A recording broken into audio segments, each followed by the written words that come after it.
What's up gamers, Duma here. My fault on this taking so long to get here on YouTube. I've had it finished for ages from stream play testing and y'all have been super patient. Thank you. It's been a very busy month. Last patch, I posted this build here, which was the original Torque bow build, my favorite PvP build at the time, and I've since reworked it for subclassing to a much stronger version now. Also, my favorite PvP build for this patch as well. I just really enjoy the playstyle. It's exactly how I like to play. It's a slippery bow build with some bruiser elements to it, where you can square up with a lot of people when caught out and still be fine, rather than trying to always be hyper focused on distance management, and there's nothing you can't do with it PvP wise, from battlegrounds to outnumbered play in Cyrodiil. It also has really solid stats, especially defensively for a bow build, and we will also get another minus 15% damage taken from the Torque mythic, and then another minus 10% from major protection. So really tanky and just a really well-rounded bow setup you can really do a lot with. No gameplay with this one today. I'm moving kind of quick here, but I will play it more on stream for anyone who's interested in seeing it in action. I'm squeezing in this one this week to get it out, and we'll be going over everything super fast, but the written guide will also be up later this week, maybe by this weekend, over at the GAMEROOM.tv. Let's go. For this build, we're using the Templar, Nightblade, and Sorcerer classes with these skill lines. Kind of standard stuff here for this meta. For your race, any of your typical stamina PvP races work fine. Imperial would be great. I actually was annoyed last patch with the build just due to not wanting to race change, and it ended up working super well in Cyrodiil. I actually love it now. It kind of checks all the boxes to make it well-rounded, and the extra defense and ulti gen is perfect for this new version. Then we have an attribute split to get a little over 30k HP. The centerpiece of the build is the Torque mythic. This disables all gear bonuses you are wearing and gives you a ton of stats. You get 15% damage reduction, elite weapon and spell damage, and then 500 recovery. Very good stuff there. We put it all together like this: 2 heavy and the rest medium gear sets of choice, reinforced on the heavy, impin on the medium, try enchant on all armor, infused and physical harm on the jewelry, a sharpened bow on the front bar, and a defending ice staff on the back bar, with stamina escapist on the front bar and magicka escapist on the back bar. Here are your abilities, which I'll go over next and show you a few basic combos and general tips. Here is your CP, and then we have the Serpent Mundus, Bear Haunch Food, and Tripods.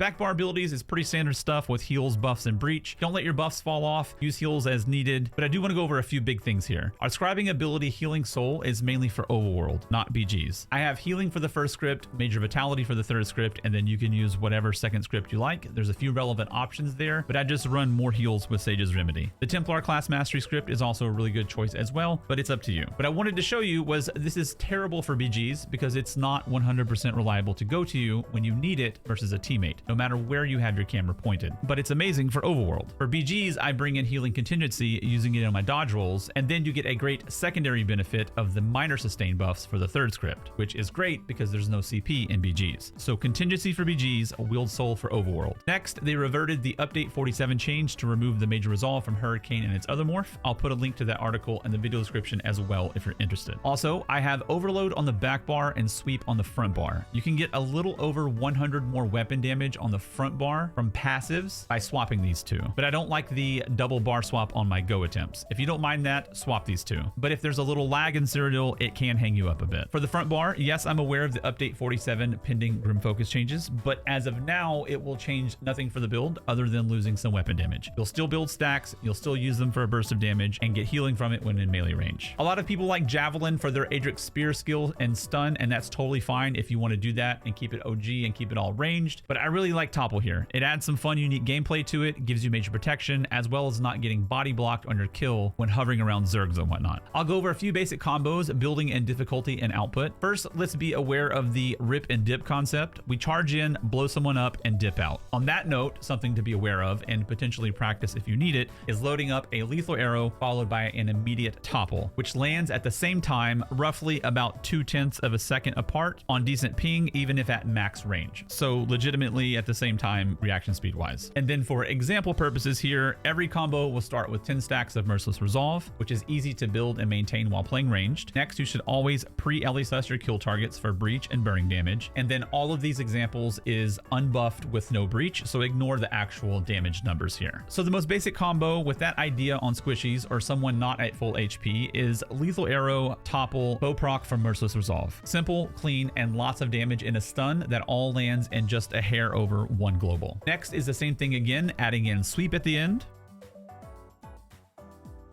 Next is lethal, topple, bow proc, sweep, second bow proc. I like to separate bow procs between sweep to empower the sweep with extra weapon damage at 5 stacks while it lasts with this patch, as well as if you land the kill early, you save 5 stacks, you don't have to rebuild. You can, however, just double bow proc together as well if you want. There isn't any actual harm in doing so. Once you have those down, you can start to add in overload from the back bar, and this makes your combos insanely lethal. And you can even double ult here with sweep as well if you start the combo with at least 200 ult. Once you get it all down, you can experiment with different timings and ult amounts to add in overload. You can effectively use overload with as little as 75 ult with the very basic combo I showed you first, and still do a ton of damage at times with just 3 buttons. There's tons of layers and complexity in there. You can make it as complicated and layered as you want or need to. Also, you aren't going to kill everyone all of the time. People are going to live through your go attempts. It's PvP. It happens constantly. So remember 2 things. Rip and dip. So if you don't get your kill, just ball of lightning out, rebuild some stacks, and repeat. Also remember, you're crazy tanky with the stats in the build and torque. So you can also sit there and square up with a lot of people with lethal arrows, building stacks right in their face a lot of times, like it was Dizzy Swing, and there isn't anything they can really do about it. Obviously, that's not going to apply to everyone, so you have to kind of read the room a little bit with who you're fighting. The rip and dip function of the build is perfect for floating around zergs as well, toppling in, blowing someone up, and then dipping out to safety. It's also one of the reasons why I like topple here in place of javelin. If you javelin someone from ranged, a lot of times they're going to get body blocked by people around them with you far away and you can't finish the kill. But with topple, it puts you right on top of the neck and you can't miss. And then 2 to 3 globals later, before people around them can even react, you're already streaking away to safety. Final tip here is Hurricane gives you minor expedition. Your bow passives gives you major expedition from dodge rolls. So be aware of how long you get this major expedition speed and when you need to use it that makes sense for you and what you're doing. With celerity, ball of lightning, minor expedition from Hurricane, and then major expedition from bow passives, you're stupid slippery, but you have to manage your major expedition with dodge rolls and likewise your stam use with it. And that's it, gamers. Nice and quick. My favorite PvP build for this patch. I'll be playing this on stream here and there for everyone if you'd like to see it live. Let me know if you have any questions. Thank you so much for watching and have a wonderful day.